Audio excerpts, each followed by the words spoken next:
91.1, los reportajes imprescindibles para escuchar en la mañana de la gran radio de Santa Fe. Decíamos que esta es la nota más importante de esta mañana, en el sentido de que vamos a charlar sobre el tema de abusos sexuales a menores, abusos infantiles. Venimos haciendo una nota desde aquel famoso martes 13 de julio. ¿Por qué? Porque ese fue el primer día donde se planteó el tema y fue acá, en Aire de Santa Fe, en el teatro, donde hacemos esta especie de radio y televisión, con cámaras, con todo el sistema operativo, para que le llegue a usted el mejor trabajo profesional.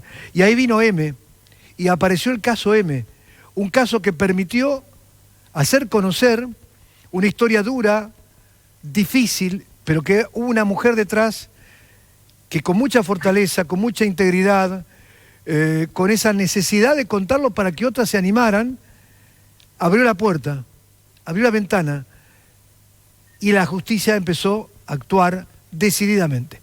Doctor, es un gran gusto saludarlo en nombre de todo Aire de Santa Fe, en nombre de este programa Ahora Vengo. Mi nombre es Luis Mino y estamos con todo el equipo con ganas de charlar. Gracias por permitirnos esta charla con usted. Bienvenido. ¿Qué tal? Buenos días, Luis, ¿cómo estás? Buenos días a todo el equipo, ¿cómo andan? Bueno, ¿nos ve bien? Sí, ¿nos está viendo bien? Sí, perfecto. Bueno, ¿está sorprendido? No digo que usted está acostumbrado a lo que son los temas fuertes como estos, pero quizás estamos tomando noción de que ha cambiado a través de M, esa chica que se animó a contar algo que muchos por ahí guardan para toda su vida porque les da vergüenza, porque no sienten el valor de hacerlo, porque hay una sociedad que las cuestiona y los cuestiona, porque atención, que con el segundo caso, el de los entrenadores, se descubrió un abuso también a niños, niñas y niños. No digo que lo tocó, pero usted es hombre, usted es una persona que también tiene una familia. De alguna manera sintió que estas cosas están bien que empiecen a pasar, que se conozcan, que la justicia integre ese camino con las demás personas. ¿Cómo lo vive, doctor, desde su lugar? Bien, a ver, es complejo el tema del abuso sexual en general, porque por más de que uno ya tiene un cierto recorrido en este área, lo cual implica que uno, digamos, cada vez se ve menos afectado, eso no implica que los casos los dejen de afectar. Uno siempre se ve afectado por este tipo de casos, porque después, del otro lado, digamos, ve niños continuamente, digamos, está representándose a personas que uno conoce, digamos, y que los ve hasta desde un parecido físico, un parecido de edad y esas cuestiones. Entonces es imposible no verse afectado. Igualmente, si bien uno también ya tiene por ahí un cierto recorrido que te permite conocer muchísimos casos de abuso sexual en general, en este caso en particular, me refiero al de Rincón, estamos, digamos, frente a un fenómeno muy particular, porque no se trata de casos, digamos, de abuso aislado, que uno está acostumbrado, que son los típicos casos de abuso intrafamiliar, sino que estamos hablando de un caso que tuvo muchísimas víctimas. ¿En qué situación encontramos el primer caso y el que vino de Walter Sales Rubio? ¿Cómo están ambas situaciones, doctor? El primer caso, entiendo que me refiere al caso M, es una investigación que sigue el doctor Roberto Elchese, no está a mi cargo esa investigación, por lo que he hablado con él, porque bueno, uno tiene una charla bastante fluida con los compañeros. En ese caso, digamos, la investigación va avanzando, inclusive me refirió a múltiples diligencias. En el caso, digamos, de Rincón, que es sí el caso que tengo yo a mi cargo, en ese caso en particular, bueno, ya ha trascendido públicamente, digamos, la gran cantidad de víctimas que empezaron, digamos, siendo con una denuncia, luego, digamos, esto trascendió y generó que llegáramos a una primera audiencia imputativa de estas dos personas detenidas en su oportunidad por 5 víctimas, lo cual luego llegó a, digamos, a 14 víctimas, e inclusive al día de hoy todavía seguimos buscando, digamos, víctimas, identificando víctimas y generando, digamos, espacios de escucha y espacios de contención, por supuesto. vuelvo atrás yo cuando le dije los dos casos, no fui claro, me refería también al otro. Usted me parece que también está en el de Santa Rosa de Calchines, esta persona, a ese me refería, al de Santa Rosa de Calchines y a este otro donde tiene a los entrenadores. Esos dos son los suyos. Ah, bien, bien. En relación al caso de Santa Rosa de Calchines, estamos hablando de un caso, digamos, de abuso intrafamiliar, puesto que el contexto, digamos, para el abuso se da, digamos, por la relación familiar que existía. Por un lado, digamos, estamos hablando de una persona que es tío de una de las víctimas y abuelo de la otra. Estamos hablando de una víctima de 16 años, una adolescente, y una segunda víctima más chica, todavía no llegó a los 10 años. Y bueno, se trata de un caso grave, con detalles muy particulares en este sentido, que es que la víctima más grande se anima a hablar, digamos, y es un poco la que posibilita el diálogo de la niña más chica, pero, digamos, la más grande, ya con 16 años, entiende, digamos, la situación y de lo que estamos hablando, lo cual tiene, digamos, una consecuencia para la persona que se anima a hablar, puesto que empiezan a operar determinados fenómenos, como sería, por ejemplo, la vergüenza. Y en este sentido, su relato inicial, que inclusive se lo hace a la madre, es muy, muy escueto. Luego, digamos, este relato se logra abordar inclusive en mayor profundidad a través de, bueno, el abordaje que hacen los servicios locales de niñez y los servicios locales de género, digamos, que son, digamos, un bastión muy fuerte en las localidades, digamos, a los efectos de contener a las víctimas de estos delitos, digamos, que tienen un impacto importante, y que también son muchas veces quienes nos indican si las víctimas están o no en condiciones en el momento de atravesar una instancia judicial como es la entrevista en cámara Gesell, que si bien, digamos, es una instancia esencial, puesto que el relato de la víctima no es la única prueba, pero sí es un dato ordenador, porque muchas veces uno tiene información que ha recolectado desde otras actividades, otras diligencias, pero que es la palabra de la víctima la que permite ir encuadrando o colocando las piezas de ese rompecabezas que muchas veces uno antes no lo tiene armado. Sin perjuicio de lo cual, tiene, digamos, un inconveniente, que es no siempre la víctima está preparada para ser sometida a ese relato, entonces es muy importante el trabajo que se haga previamente para que, digamos, la instancia judicial no sea algo que genere más daño que el que ya generó en sí mismo el abuso. El caso de Walter Sales Rubio, que tiene 42 años, y Sheila Arteriza, que tiene 30, apareció ahí algo que yo planteé acá, en este lugar, y que de alguna manera fijé tres posiciones. La hermana, que se profugó en un primer momento, me refiero a Sheila, ella en un momento yo pensé, ¿por qué se pudo haber profugado? ¿Porque participaba? ¿Porque también era víctima? O porque además, o porque a lo mejor tenía una tercera hipótesis, miedo a contar, porque al ser parte de la familia podía sentir que se enfrentaba a una situación muy, muy complicada de hablar de un hecho que ocurría en la casa, porque así fue. Después vamos a hablar de la madre, que también está profugada y todavía no está ubicada, ¿no es cierto, doctor? ¿No la detuvieron? ¿La están buscando? Sí. Bueno, ¿cómo fue? ¿Por qué quedó en libertad? Porque en este caso el doctor Urdiales permitió que esto continuara en libertad, a pesar de que se le imputan 3 casos. Entonces no termino de entender. ¿Pudo haber sido víctima? ¿Pudo haber sido testigo?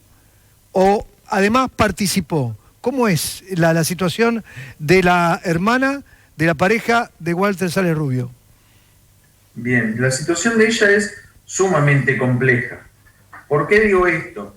Porque ella tiene una participación activa dentro de los episodios de abuso que cometían Walter y su pareja, digamos, que es cuñado, digamos, y hermana de esta chica de la que estamos hablando. Y en ese contexto, digamos, ella tenía una participación activa ya siendo mayor de edad, lo que lleva, digamos, a que sea imputada de estos hechos. Esto es lo que justifica que se le impute.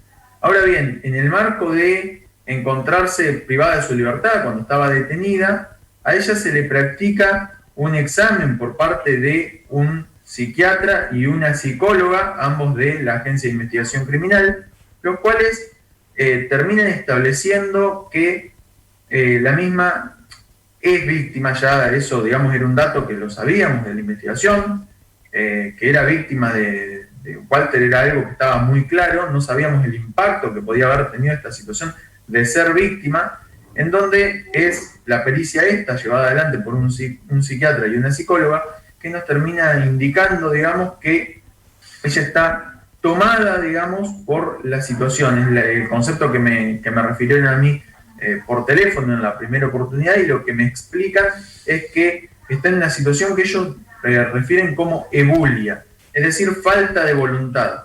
Lo que me plantean es que está en una situación en la cual no hay capacidad de la misma de tomar decisiones frente a Walter, que en realidad no está en condiciones de prestarse o no prestarse a participar. Tiene algo que operaría como un temor reverencial y le es imposible tomar una decisión, y me lo plantean que es una situación muy similar a la que se podría encontrar, digamos, una víctima de trata luego que ha sido sometida a los procesos de manipulación que conocemos habitualmente como la blande, digamos.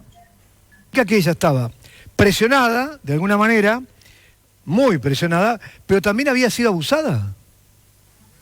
Exactamente, ella aparecía, digamos, referenciada inclusive por otras víctimas como víctima. Pero en ese contexto donde estaba su hermana participando también de esto. Sí, en ese mismo contexto. ¿Y donde estaba la mamá, en la misma casa? Exactamente. Ay, Dios. Por favor, doctor. Es perverso todo, es perverso todo. ¿Y por qué ella después practicaba también esos abusos sobre otros chicos en ese momento? Bien, en realidad la situación es así. No voy a dar detalles de quiénes y cómo, pero sí, digamos, había muchos de los chicos que eran obligados a participar de los abusos de otros chicos. Entonces, digamos, eran abusados y a su vez obligados a participar activamente, inclusive en los abusos de otros chicos. A veces, digamos, con la participación de estas dos personas que se encuentran detenidos en la escena, y a veces, digamos, con una participación un poco más lejana, y cuando me refiero a un poco más lejana es dirigiendo la situación. Todos estos procesos de manipulación, digamos, que se utilizaban con menores de edad para que participen en los abusos de otros menores de edad, forman parte del propio proceso de manipulación, digamos, que llevó a que esta chica, aún siendo mayor de edad en relación a los 3 hechos que se le imputan, continúe participando.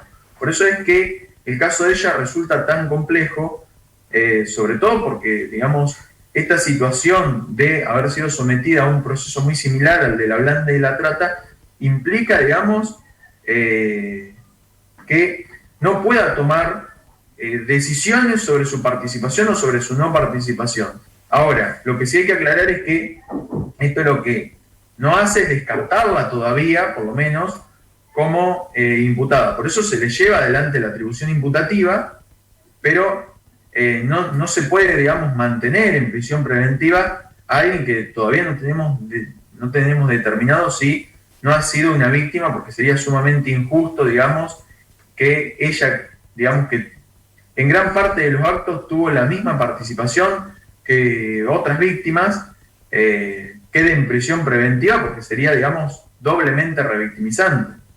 Pregunto algunas cositas que son, que entiendo que se pueden contar y otras no. ¿La balanza para dónde va a sopesar más? ¿Ella como víctima o ella como participante? Porque para usted es una situación extremadamente delicada, tener que estar juzgando un hecho, sabiendo que participó, pero al mismo tiempo saber que ella ha sido víctima, y más todavía, ha sido manipulada, ha sido presionada, ha sido obligada a no contar esto o a participar. Y a ver, eso es algo que yo no te lo puedo definir al día de hoy, pero ¿por qué? Porque en realidad no es algo que vaya a sopesarse, digamos, desde lo teórico, desde lo abstracto. acá una de las grandes cuestiones es que tienen que empezar a intervenir, digamos, autoridades públicas. Sinceramente, yo a la fecha todavía no sé quién, puesto que yo le pedí al juez, digamos, obligaciones muy amplias en relación a ella, que permita, digamos, la realización de estudios complementarios para ver, para confirmar, digamos, la hipótesis que me plantean este psiquiatra y esta psicóloga, o para descartarla también, porque a mí me interesa resolver tanto si es víctima como si es imputada, porque esto, digamos, juega en los dos lados en el marco de la investigación. Por un lado, porque si es víctima, digamos, hay que desplazarla del rol de imputada, pero además esto agravaría mucho la situación de Walter y de la propia hermana de esta chica. Agravaría mucho, digo, porque, digamos, si bien la pena no va a llegar más allá de 50 años en términos de la pena en abstracto, cuánto nos acercamos a estos 50 años está definido por ese contexto. Eso en el sentido de que sea víctima, pero también porque se puede descartar la hipótesis de que sea víctima según la participación de que, por ejemplo, podría realizar salud mental, porque al día de hoy, digamos, hay que realizar una intervención muy fuerte desde los organismos, digamos, propios de salud mental y de los organismos propios de contención para ver cuál es la situación y qué tanto de estos actos, digamos, podía comprender y decidir, porque si ella podía decidir la realización de esos actos, es claramente imputada y ahí, digamos, va a correr la misma suerte que los otros dos imputados. Ahora, si ella no podía decidir, no la podemos criminalizar. Hay un dato que estoy pensando, doctor, colocándome en su lugar, y usted, perdón, disculpe, puedo equivocarme. Estos datos fueron hasta el 2015, ¿verdad? Aproximadamente. ¿Qué actos? Estos hechos aberrantes de abuso sexual. Se extendieron hasta principios de este año en relación a alguna de las víctimas. Ah, no, yo pensé que... Así que transcurrieron... 2000, ¿pero habían arrancado en 2010? Aproximadamente. A ver, las víctimas, por supuesto, no nos dan un dato preciso de inició en tal fecha, sí dan edades aproximadas y entre eso podemos establecer que los inicios serían entre 2008 y 2010 aproximadamente. Porque, ¿a dónde voy? Si esta chica de hermana de la chica arteriza, es decir, de Sheila, estamos hablando de Solange, hoy tiene 26, le restamos 10 años para atrás, 2011, que es un punto intermedio, no es ni 2008, ni es 2018 o 19 o 20. Estamos hablando de una persona que tenía 16 años, una menor. ¿Una menor? Sí. ¿En qué concepto la pone a ella? O a lo mejor 15 años, o 17, que no es lo mismo que los 24 o 25 de este año, si es que contabilizamos hasta ahora. Hay un marco que es totalmente distinto a juzgar a una persona. Si hoy continuaba, porque hoy es una persona absolutamente adulta, con 25 o 26, a aquella adolescente de 14, 15 o 16. Sí, a ver, es que en realidad esa es la cuestión. Nosotros tenemos que la participación de ella, digamos, si bien inicia en los principios, digamos, de los abusos a los que es sometida, también tenemos que tener en cuenta que se continúan y no tenemos la fecha exacta en la cual finalizan. Sí sabemos que continúa siendo mayor, pero no sabemos en qué fecha exacta finaliza, porque inclusive vos marcás un dato que es relevante, no tanto, digamos, para mí como fiscal, que no tengo herramientas, digamos, para decir cómo impacta esto en la salud mental de la chica, pero sí, digamos, para los profesionales de la salud mental, que son los que están dando esta información, puesto que entiendo, digamos, esto más desde un sentido común que desde un conocimiento experto, serán los especialistas en salud mental los que nos dirán esta situación. Entiendo que no es lo mismo que ella se haya extendido en su participación a los 18 años, 19 años, donde aún, digamos, está en un proceso de formación, en un sometimiento, tal vez inclusive no salía prácticamente de la casa, que ahora, digamos, con 25 o 26 años. También entiendo que hay una diferencia en esa situación. ¿En qué concepto cabería para la mamá cuando sea detenida?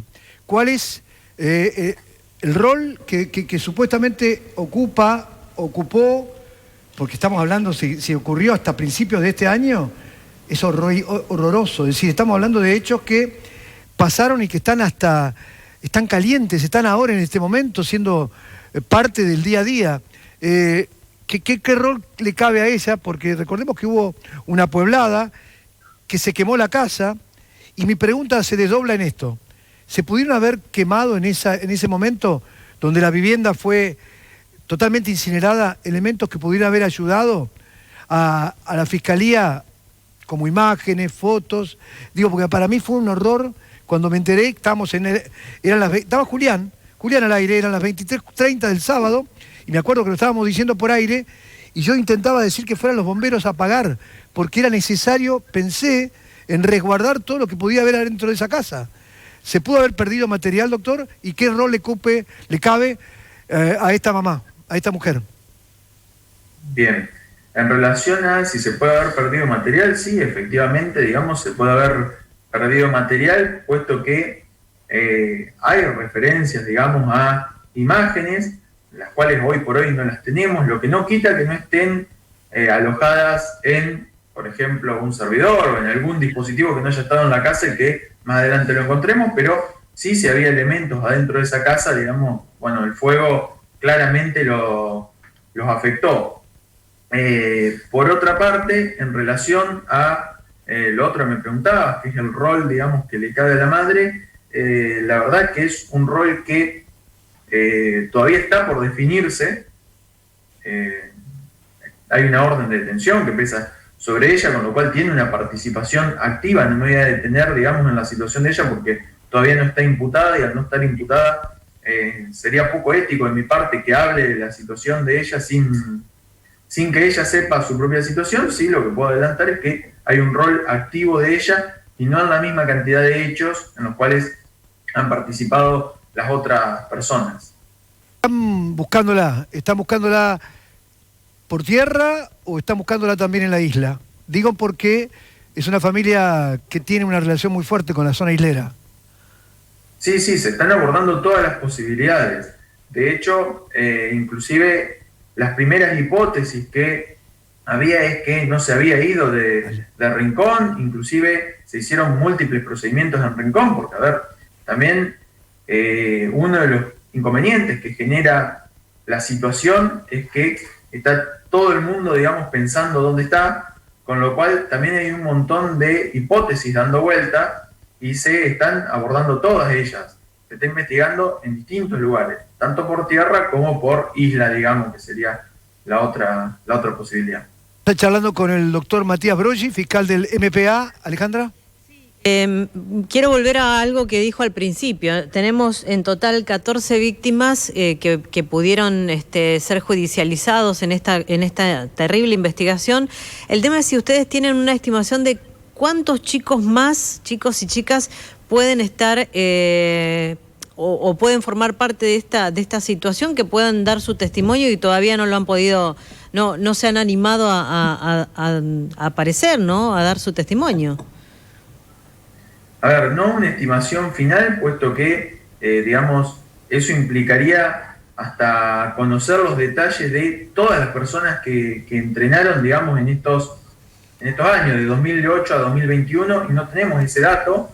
Sí, digamos, cada una de las víctimas, cuando ha declarado, se le ha preguntado a quienes recordaba que eran sus compañeros, los cuales, bueno, ha aportado datos de las personas que recordaba. Algunos recordaban más, otros menos, pero sí se está, digamos, la gran mayoría de los que han sido identificados han prestado ya declaración, sin perjuicio de lo cual tenemos información de otros chicos más o otros jóvenes más en este momento que han participado en los entrenamientos, los cuales se los está buscando también, puesto que pueden ser, digamos, víctimas, pueden ser testigos, pueden que no se hayan dado cuenta de nada, porque también, digamos, había gente que entrenaba y que no se daba cuenta de nada porque iba a entrenar y después se volvía a su casa, digamos. Ahora estamos hablando de un número, ya el hecho de que sean 14 te da Lo que me llama la atención es cuánto silencio y cuánto estuvo tapado, porque mantener el silencio en una persona es una cosa. Ahora, callar a 14 víctimas realmente tiene que tener un poder muy, muy fuerte sobre ellos, ¿no? Esa persona, ese entrenador. Sí, el obvio. entrenador.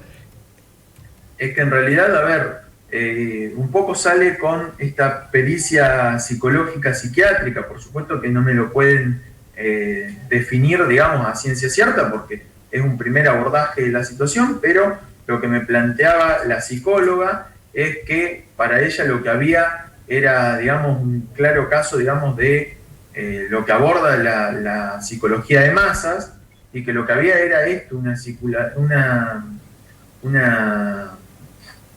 manipulación, digamos, a través de estrategias propias de manipulación de las masas, no destinadas, como uno por ahí lo ve, que es la amenaza a la víctima única, sino toda una estrategia, digamos, de manipulación que afectaba a todas las víctimas e inclusive a otras personas que pueden no haber sido víctimas, que pueden haber sido testigos, pero que también estaban dentro de estas estrategias de opresión, si se quiere. Si se puede, respetándolo y sabiendo que nos ha aportado datos sustanciales. Hoy, 2021, ¿qué edades tienen aproximadamente? Total, no estamos hablando de nombres, yo porque quiero hablar de la perversidad de esta persona, me hago cargo de lo que digo, de su compañera, uno de 42, otro de 30, y de sí o no, esta hermana de 26 y la mamá. Los chicos, en aquel momento, 2010, 12, 14, 15, me asusta porque no pensé que era hasta ahora, 18, 20, 21. ¿De qué estamos hablando? ¿De qué rango etario estamos hablando? Hoy, ¿cuánto tienen? ¿25, 20, 30? ¿Qué edades tenían en aquel momento? Y a ver, es complejo definir un rango etario porque estamos hablando desde víctimas que van de los 18 hasta los 30 años. Y en aquel momento teníamos víctimas de más o menos 11 años y también hasta 18 años o inclusive más. Hasta, perdón, eran abusados teniendo 18, 20 años. Exactamente. Pero, perdón, doctor, a ver si usted me lo puede explicar. A los 20 años uno ya tiene, primero ya una formación, tiene capacidad para resolver, para negarse, para enfrentarse, tiene hasta una fuerza física, porque quiero aclarar este tema. No eran mujeres únicamente, habían hombres también, ¿o no? ¿Sí? Sí. Entonces no eran ni Sí, niños, digamos. había niñas y niños. Y a los 20 años, ¿qué puede generar alguien tan perverso para lograr, como decía Alejandra, lograr abusar de una persona de 20, 21 años? Y lo que pasa es que, a ver, en el abuso sexual tenemos fenómenos sumamente complejos que van más allá del poderío físico. A ver, el abuso sexual de niños, niñas y adolescentes, más allá, digamos, del hecho mismo del abuso sexual, que ya de por sí es terrible, genera impactos a nivel psicológico que, por supuesto, dependen de cada una de las víctimas, porque todos tenemos distintas herramientas, digamos, a nivel psicológico para superar cualquier experiencia traumática, mejores o peores, eso es algo muy individual y depende también de cuestiones contextuales, no solo de la propia conformación de la persona, pero los abusos sexuales en la infancia lo que hacen es desestructurar determinados factores de la personalidad y esto muchas veces provoca algo que es, digamos, lo que se ha denominado como indefensión aprendida. Una situación de indefensión aprendida es aquella en la cual la persona, aún teniendo la capacidad, digamos, real de defensa, inclusive por el poderío físico, ya, digamos, ya a nivel inconsciente ha internalizado tanto que no tiene posibilidades de defenderse, que lo interpreta como ausencia absoluta de defensa. Estas personas inclusive, digamos, podrían verse ante la situación de estar, digamos, hasta con un cuchillo en la mano y ser incapaces de defenderse, para que quede clara la imagen, digamos, y lo complejo de estas situaciones. ¿Significa que hoy hay algunos de ellos que están entre los 28 y 30 años? Sí, algunos entre los 28 y 30 años. ¿Y que a lo mejor han formado familia? Sí, por supuesto. ¿Y cómo ustedes en la charla con ellos qué sienten? ¿Que necesitan contarlo? o les costaba mucho asumirlo delante de sus hijos o de su esposa? Y eso es, digamos, una cuestión muy individual, hay de todo. A ver, hay gente que venía como pensando en contarlo desde hace un tiempo y le faltaba por ahí, digamos, el envión final. Y hay gente, digamos, que jamás lo había hablado, ni siquiera al interior de la pareja, y que, digamos, lo termina hablando días antes de hacer la denuncia y como consecuencia de hacer la denuncia.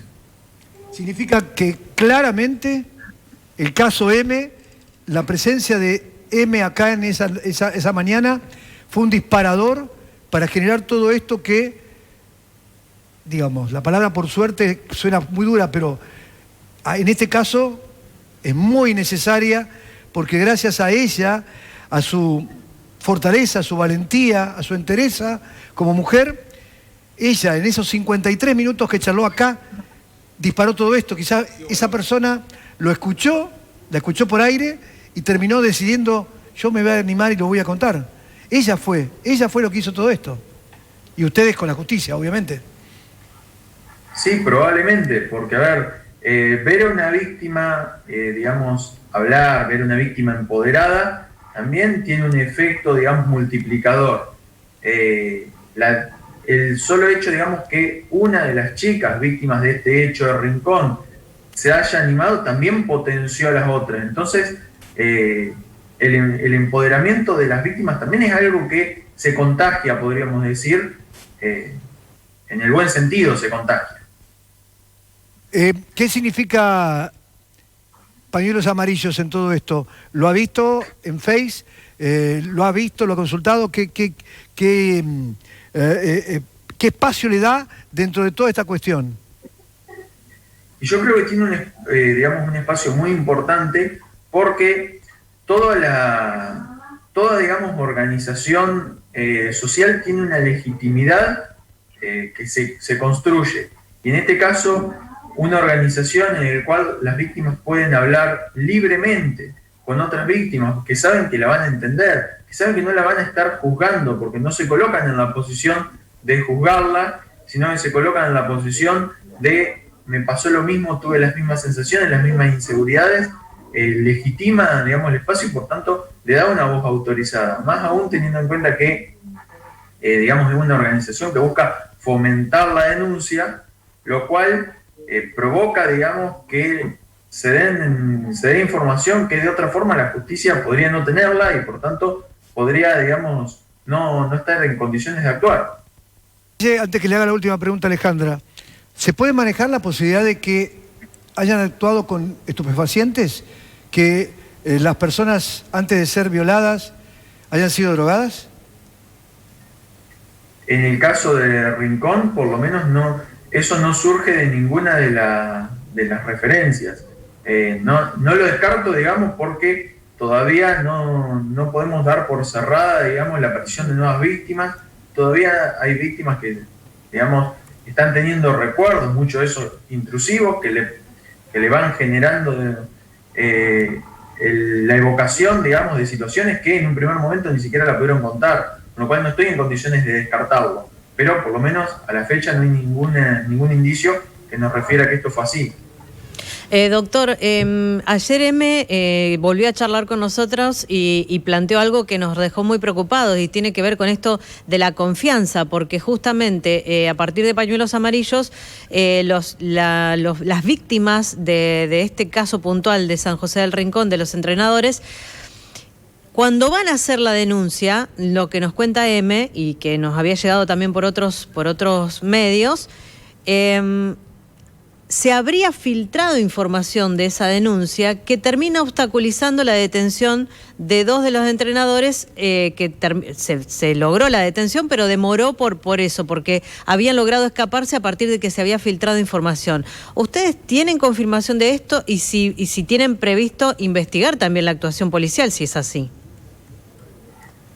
No tengo confirmación, por lo menos, digamos, no hay información oficial que permita afirmar eso. Sí, digamos, también me llegó el mismo comentario, lo cual implica que, que esté vigente ese comentario ya nos tiene que dar una alerta en cómo seguimos investigando todos los casos, no solo a futuro, sino también los casos que vayan apareciendo. Adicionalmente, por supuesto, es que si llegamos a tener una información oficial en este sentido, si podemos corroborar mínimamente esos datos, hay que darle intervención al fiscal, digamos, con competencia en esta materia para que inicie las investigaciones pertinentes. Ha sido tremendamente amable, muy generoso, nos ha contado cosas que son espantosas, horribles. Uno trata de llegar hasta ese límite, a pesar de que hay mucha gente que me está pidiendo por favor que avancemos, pero la decisión mía es llegar hasta este tipo de preguntas. No corresponde ir más allá, porque hay una privacidad, porque hay una investigación y porque además es un espanto tanta perversidad que la justicia se encargará de hacerlo valer. Doctor, ha sido muy amable, le quedan en sus manos varios casos, testigos muy importantes. Estoy convencido que este es un antes y un después, es una etapa bisagra en la historia de las violaciones, de la gente que se anime a contar. ¿Y dónde tienen que ir? ¿Dónde tienen que estar? Dígalo de nuevo porque hay mucha gente que nos está escuchando y el camino que tiene que seguir, ¿cuál es? Y a ver, nosotros siempre recomendamos ir a Comisaría de la Mujer.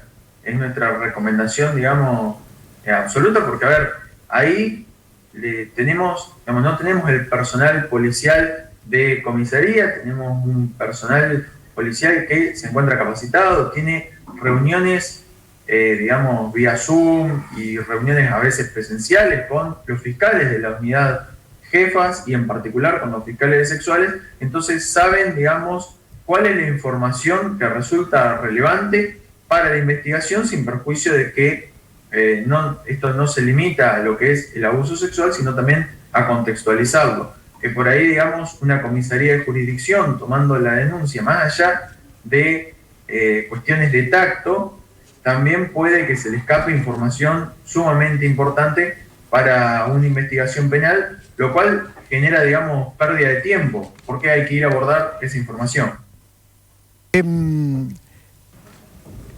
No sé, primero agradecerle y segundo pedirle que alguna vez nos va a volver a tener, nos va a volver a pedirle que salgamos al aire y que no olvide que si algo necesita de este medio, estamos a total disposición.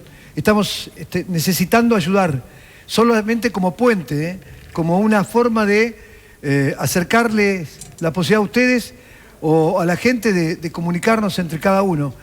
No lo deje de tener en cuenta, doctor. Estamos dispuestos en todo lo que sea necesario. Un gran abrazo. Bueno, perfecto. Muchas gracias, Luis. Muchas gracias por el espacio. Saludos a todos. El doctor Matías Broggi, en una nota muy, muy importante, con aristas escalofriantes en algún momento y con un nivel de perversidad brutal. En aire, las notas, primero siempre, los temas que importan y las noticias. En Aire de Santa Fe, las